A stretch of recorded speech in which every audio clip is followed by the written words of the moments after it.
علوم و معارف کو آسان کر کے سکھاتا ہے مکتب علوم شریعہ۔ بسم اللہ الرحمن الرحیم۔ السلام علیکم۔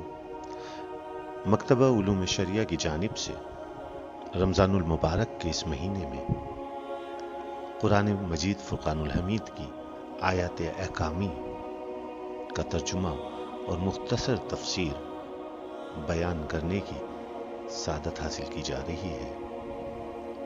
اس حوالے سے ترجمے اور تفسیر کے لیے حضرت مفتی تقی عثمانی رحمۃ اللہ تعالی علیہ کے ترجمے آسان قرآن سے استفادہ کیا گیا ہے۔ سورہ بقرہ قرآن مجید فرقان الحمید کا دوسرا سورہ ہے۔ اس کی 21ویں آیت مبارکہ میں اللہ تبارک و تعالی ارشاد فرماتے ہیں کہ اے لوگوں، اپنے اس پروردگار کی عبادت کرو جس نے تمہیں اور ان لوگوں کو پیدا کیا جو تم سے پہلے گزرے ہیں، تاکہ تم متقی بن جاؤ۔ اس آیت سے قرآن کے اصل اور بنیادی پیغام کا آغاز ہوتا ہے۔ عقیدہ توحید جو اسلام کا سب سے پہلا اور بنیادی عقیدہ ہے، یہ صرف ایک عقیدہ اور نظریہ ہی نہیں بلکہ انسان کو انسان بنانے کا واحد اور صحیح طریقہ بھی ہے، جو انسان کی تمام مشکلات کا حل اور ہر حالت میں اس کی پناہ گاہ ہے اور ہر فکر و غم کا مداوا ہے۔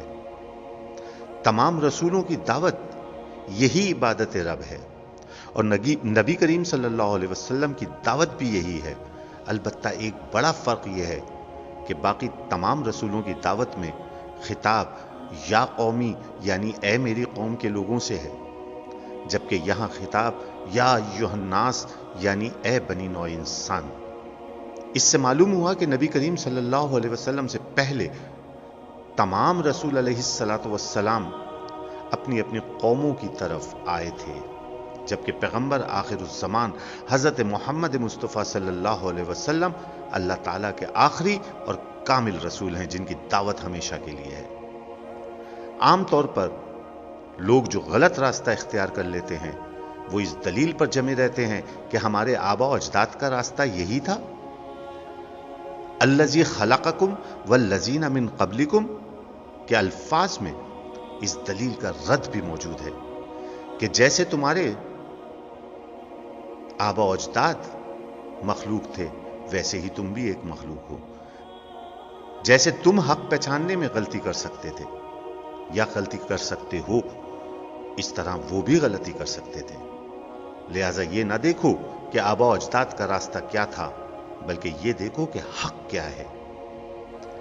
اس عقیدے کا مالک پوری دنیا سے بے نیاز، ہر طرح کے خوف و ہراس سے بے نیاز زندگی گزارتا ہے۔ کلمہ توحید یعنی لا الہ الا اللہ محمد الرسول اللہ کا یہی مفہوم ہے، لیکن توحید کا محض زبانی اقرار کافی نہیں ہے، بلکہ سچے دل سے اس کا یقین اور اس یقین کا عملی طور پر اظہار بھی ضروری ہے۔ علوم و معارف کو آسان کر کے سکھاتا ہے مکتب علوم شریعہ۔